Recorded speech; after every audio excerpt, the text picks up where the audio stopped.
Hello, this is Chun Bernard. The lifespan of a person in the US is about 78 years old.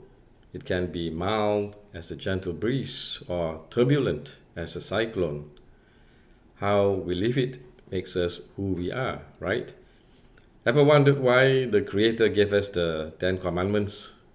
They are like the traffic lights, and going through the red, you get slammed if you're not careful. Many things that the commandments are old fashioned and don't care about it, saying, "It is my life and I can live it however I want." Well, life is to get from here at the beginning of our life to the end and into God's kingdom. Some may say that this is bullcrap, these Ten Commandments. Then they have not looked far enough to know where the bull comes from. The Ten Commandments are a set of guidelines to get us back there. Creation is orderly. The Creator gave the Ten Commandments to keep us on track. They are not optional. They are commandments, simple but challenging. You may say it is your life and you can live it whichever way. But that is actually erroneous if you think of it carefully, because you are not looking down the road far enough while steering through the path of life, reckless and letting loose into anything that comes your way, ignoring the red light, spiting the commandments. If you are not careful, damnation will be yours because of the lack of discipline. Look at historically the great floods of Noah and the fire of Sodom and Gomorrah. God wiped out the populations. There was no holding back. The commandments are given after Noah and Sodom's time. They are to prevent humanity from being wiped out again. Recently, there has been a lot of talk about a coming chastisement. It seems the time may be coming, for the world is in a drunken stupor, indulging in utter madness. You see abnormal sex, destructive politics, killing of babies, killing in wars, and treating God whichever way people want to treat Him. So focused on ambition, entertainment, and self-indulgence. The Creator is asking for our attention. He is the reason for our existence. The commandments point to the way home. There is no other God but the one and only I am. In the Old Testament, God calls Himself I am because He just is, just am. He is existence itself and the cause of all things that exist. There is no such thing as life coming out of nothingness. That is total fallacy.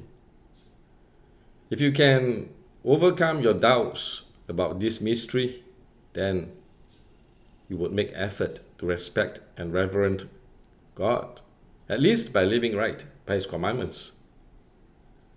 Looking around, we see most people conveniently ignoring Him because He cannot be seen, blind toward Him in the things around them because their minds are closed, heart hardened, lost in self-interest. Their goal is making money, buying goods and services for pleasure, power and self-glory. They have ambition for scaling the mountains, crossing the ocean, and attaching titles to names, and gather in exclusive societies.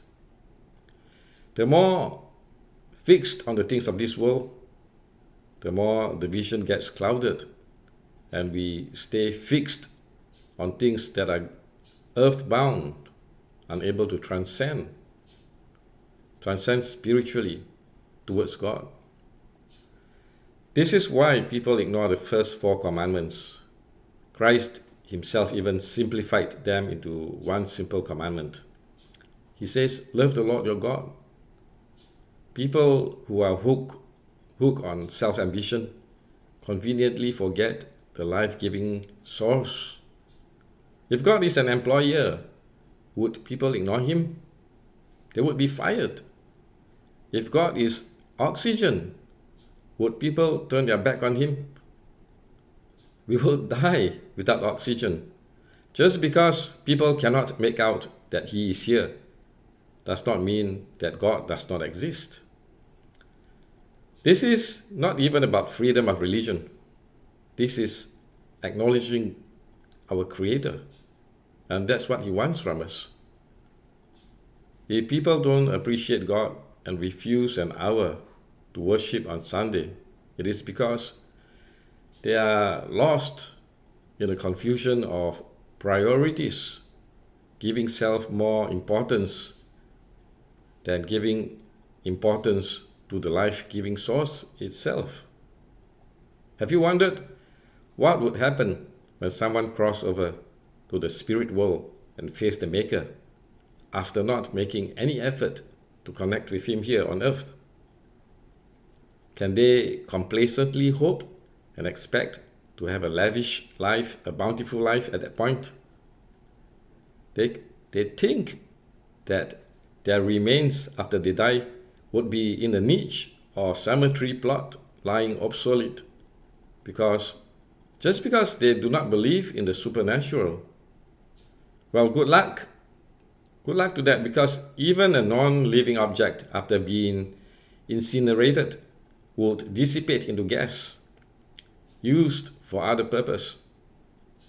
Where would the spirit which energizes the physical body be after the body ceased living? Think about that.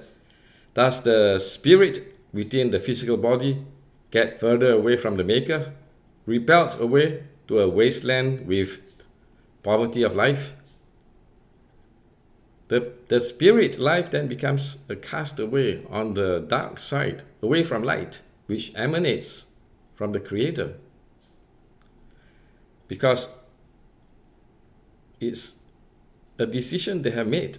So how we live now is the choice our spirit will take at life's end.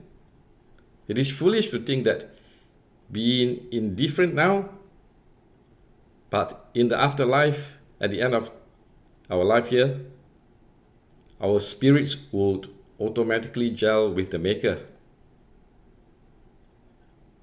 That's unlikely, not possible. If we are able to accept the 4 commandments, acknowledging God, then the next 6 make sense. Otherwise, they would just be nonsense. For those who believe in God, the last 6 of the 10 commandments are summarized by Christ into love your neighbor. In this way, we will not hurt another person, not even ourselves.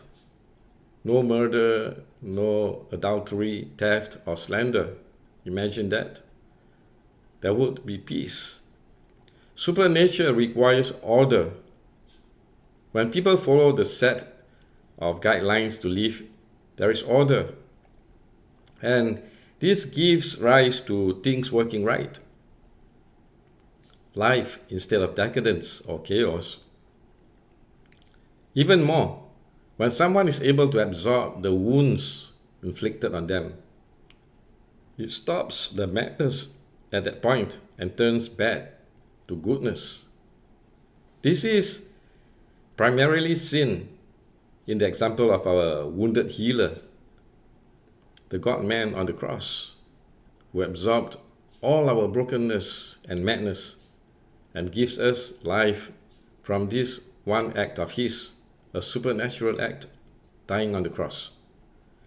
Christ is a genius for summarizing the 10 into 2 simple commandments. If we truly believe in God, we would discover ways to know him. When we can do this, the rest of our activities would be focused on how God motivates us to live. When we understand that God is the reason we have life, we would pursue him and fit our life activities into our relationship with him. But what most of us are doing is the opposite. We do everything else and try to fit God into our busy lives. or not even that, not at all, not even trying to pursue him, not even trying to live a life to know him. This is why we have no time for him, blinded, and cannot see the power in God who is there for us. This is why we are not able to unlock the power of God in our lives. We need to act and look for him. Try the Gospels to connect with him, and so be assured of a place with him. In fact, we may have a chance to persuade God to stop him from chastising us. Otherwise, we better get ready, for he's not going to hold back his wrath. Some places are already facing some of his wrath. We see oppressive politics, which stifles people, and devastating wars, earthquakes, pestilence, and uncharacteristic floods. So I encourage you, we need to live the 10 Commandments. May God have mercy on us. God bless.